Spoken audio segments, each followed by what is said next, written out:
Foot 224, c'est l'actualité du football guinéen en continu. Mesdames, Messieurs, bonsoir. Merci de nous rejoindre et bienvenue dans cet entretien exclusif. Et nous recevons ce soir le nouvel entraîneur du Sili national de Guinée à la personne du français Didier Six. Vous le savez, il y avait 87 candidats, 17 ont été retenus sur une shortlist de la Fédération guinéenne de football et parmi eux Didier Six, le seul qui a été donc l'entraîneur désigné pour les nouvelles années pour cette équipe de Guinée. Bonsoir coach. Bonsoir. Bienvenue dans cet entretien. Première question, comment êtes-vous arrivé à ce poste ou bien à postuler pour ce poste d'entraîneur de l'équipe guinéenne? Pareil que les 87, j'ai envoyé mon CV avec une lettre de motivation. Pour l'instant, je n'ai pas reçu la confirmation. Il y a eu une conférence de presse qui a été faite comme quoi j'étais sélectionneur. J'attends la confirmation aussi de la fédération.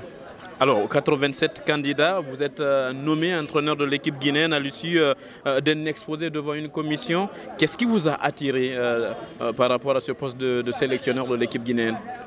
La qualité des joueurs, j'ai vu à la CAN.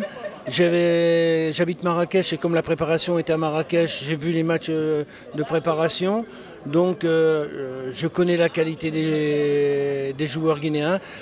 La ferveur du public aussi. Je me suis aperçu quand Michel Dussuyer était entraîneur et qu'il y avait Ebola, vous jouiez au Maroc. Et je suis allé voir tous les matchs du Sili au Maroc.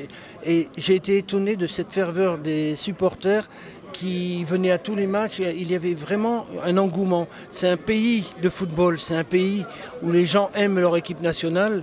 Et tout ça m'a donné l'envie de pouvoir être un jour sélectionneur du Sili. Nous vous souhaitons bonne chance quand même avec ce nouveau poste. Quel est votre projet de jeu en prenant cette équipe guinéenne que vous avez rappelé tout de suite que vous suivez depuis de longues années? Laissez-moi arriver.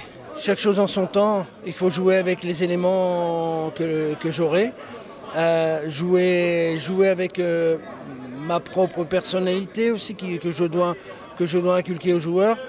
Et laissez-moi arriver, comme ça je verrai, laissez-moi attendre la lettre de confirmation. Alors, vous êtes nouvel entraîneur de cette équipe de Guinée, vous êtes plutôt un entraîneur défensif et très tactique, ou vous aimez le beau jeu? Mais être défensif ne veut pas dire ne pas aimer le beau jeu. Et je suis un entraîneur qu'il faut que l'équipe soit solidaire et qu'il y ait un groupe qui se forme. S'il y a un groupe qui se forme, automatiquement, on ne joue pas défensif, on joue pas plus offensif. C'est une équipe, c'est un groupe qui est sur le terrain. Donc, je suis porté plutôt par ma carrière de professionnel et ma carrière d'international, je suis porté sur l'offensive et je suis porté sur le beau jeu. C'est ce que j'ai amené au Togo quand j'étais entraîneur et ça nous a valu d'être en quart de finale de la CAN, on aurait même pu passer en demi-finale. Alors, que connaissez-vous du Sili national de Guinée? Un petit rappel, une équipe de Guinée qui est sortie au second tour lors de la dernière CAN. Qu'est-ce que vous connaissez de cette équipe guinéenne? Je connais les joueurs qui jouent dans les grands clubs. J'ai vu de la qualité dans ces joueurs. Certainement le fait qu'il n'y ait pas eu Naby Keïta. Naby a manqué pendant cette CAN au Sili. Mais il se rétablit, j'ai appris qu'il jouait après le match de mardi en Champions League, qui réintègre le groupe, donc c'est que ça va mieux et qu'il va pouvoir apporter beaucoup. Alors on va continuer cette interview avec un autre point par rapport à cette équipe guinéenne. Connaissez-vous personnellement certains joueurs? Vous avez tout de suite parlé de Naby Keïta. À part Naby, qui est-ce que vous connaissez encore? Il y a Kamano qui joue en France, il y a Traoré qui joue en Allemagne. Non, il joue en Allemagne, oui. J'en ai un évident maintenant, j'ai toute la liste, je ne l'ai pas en tête exactement, mais j'ai déjà fait toute la liste avant d'être entraîneur, avant d'envoyer mon CV. J'avais déjà fait toute la liste des joueurs qui étaient susceptibles. Et il y a beaucoup de joueurs et des joueurs de talent. C'est un groupe décimé que vous allez prendre en main. Comment vous comptez remettre tout cela dans un bon endroit? Je ne pense pas que c'est un groupe décimé, c'est un groupe qui a besoin de revivre ensemble la victoire. Et moi, je rapporterai la victoire, l'envie d'avoir la victoire, l'envie de la gagne. C'était mes critères. J'avais des qualités techniques de joueur, j'avais des qualités d'entraîneur. mais j'apporte aussi cette envie de gagne, cette envie d'être bien ensemble et de faire plaisir à son public. Alors c'est un groupe décimé, vous dites que le groupe n'est pas décimé selon vous, mais le passage de Paul Put a laissé beaucoup de fissures au sein de cette équipe guinéenne et le divorce aussi avec le public. Craignez-vous le même sort? Non, je suis là avec plein d'ambition, plein d'envie de travailler et je ne vais pas me référer sur ce qui était derrière, je vois devant maintenant.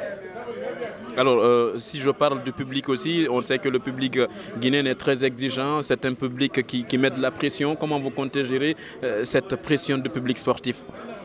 Ça fait 43-44 ans que je suis dans le football, j'ai vécu des pressions énormes, j'ai été jusqu'en demi-finale de la Coupe du Monde et donc j'ai été en quart de finale de la CAN avec une pression aussi. Le public est là, mais c'est normal, il y a une attente. Si je suis aujourd'hui sélectionneur, c'est aussi parce que le public attendra beaucoup de ma participation et beaucoup d'envie de ma part. Aujourd'hui, vous êtes nouvel entraîneur de cette équipe de Guinée. Qualifier la Guinée à la prochaine Coupe d'Afrique des Nations prévue au Cameroun en 2021 et au Mondial Qatar 2022 sont les principales missions qui sont assignées par la Fédération guinéenne de football à Didier Six. Mais personnellement, quels sont vos objectifs avec la Guinée? Vous venez de les citer. C'est de remettre la Guinée dans les dans le carré final à la CAN et de pouvoir être qualifié pour la Coupe du Monde et d'aller le plus loin possible. Mais il y a les qualifications qui sont là. Le tirage au sort n'est pas encore fait. La CAN 21, on a des qualifications aussi.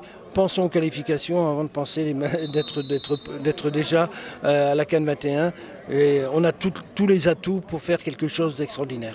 La récente journée FIFA, la Guinée n'en a pas profité. Nous allons parler d'elle. Avez-vous déjà pensé à la prochaine date FIFA? Qu'est-ce que vous allez proposer? Vous allez me dire peut-être que c'est trop tôt de vous poser cette question, mais est-ce que vous avez déjà pensé? Non, vous avez le droit de poser la question. Comme je l'ai dit en début d'interview, j'attends la confirmation écrite de la fédération. Et suite à ça, je vais me mettre au travail avec la fédération, avec la direction technique nationale pour savoir quelle équipe on pourrait rencontrer au mois d'octobre, parce qu'il y a une journée FIFA au mois d'octobre et on est toujours en attente par rapport à la CAF d'avoir soit la journée CAF pour la CAN 21 au mois de novembre ou si elle est reportée au mois de juin. Alors, quelles seront vos premières décisions à la tête de cette équipe guinéenne? C'est vrai que vous attendez encore cette confirmation du côté de la fédération, mais il y a eu une conférence de presse, votre nom a été annoncé sur 87, sur 17 ensuite. Quelle sera votre première grande décision, votre première démarche? Je pense qu'avec la qualité des joueurs, s'il y a la discipline derrière, ça sera quelque chose d'important.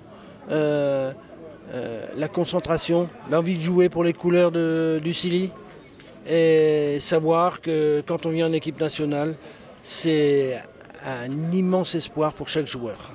Immense espoir pour chaque joueur. Dans cet entretien, avant de nous quitter, on va parler de vous. Depuis 2015, vous étiez au chômage. Comment l'expliquez-vous? Manque d'un projet vraiment attirant? J'ai été shortlisté 4 fois.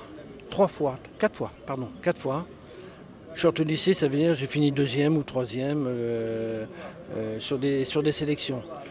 J'ai refusé 2 sélections parce que je ne me sentais pas, le challenge ne me correspondait pas. Lesquelles? Si j'avais un problème de sécurité, je ne vais pas vous dire lesquels c'est.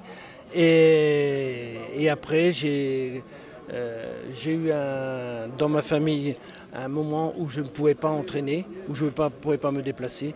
Voilà le pourquoi. Maintenant, après, dès que tout ça a été résolu, j'ai eu la possibilité de faire l'appel d'offres au Sili et je suis content aujourd'hui d'avoir été retenu. Le Sili, vous en parlez justement. Au Sili, comment sera composé votre staff technique, coach? Je ne sais pas encore. Je ne sais pas encore. Laissez-moi arriver. Vous n'avez pas pensé en postulant? Vous n'avez pas pensé à tout cela? Mais si, j'ai pensé, mais ça reste chez moi. Laissez-moi arriver.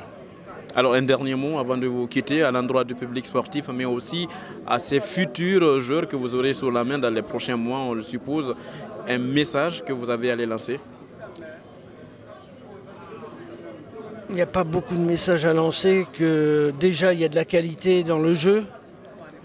Maintenant, je pense que le travail, c'est la seule solution qui permettra. Et je ne serai pas seul, je suis entraîneur, mais j'aurai un staff qui sera derrière moi, j'aurai une fédération, j'aurai un président. Tout le monde attend la même chose. Donc si tout le monde attend la même chose, automatiquement, on va regrouper ses forces pour qu'on arrive au but précité avant. Merci coach, nous vous souhaitons une très bonne chance et beaucoup de réussite avec cette équipe guinéenne. Merci, moi aussi je souhaite beaucoup de réussite aux supporters et à cette équipe. Merci à toutes et à tous d'avoir suivi cet entretien avec Mamadou Lamarana Sow, un entretien exclusif avec bien sûr Foot 224. On vous retrouve très bientôt avec d'autres entretiens. On n'oublie pas la participation de Silou Tata Diallo, encore de Thiar Mamadou Makadi, Ibrahima Soriso et Sega Diallo. À la prochaine et à très bientôt. Foot 224, avec le foot, par le foot et pour le foot.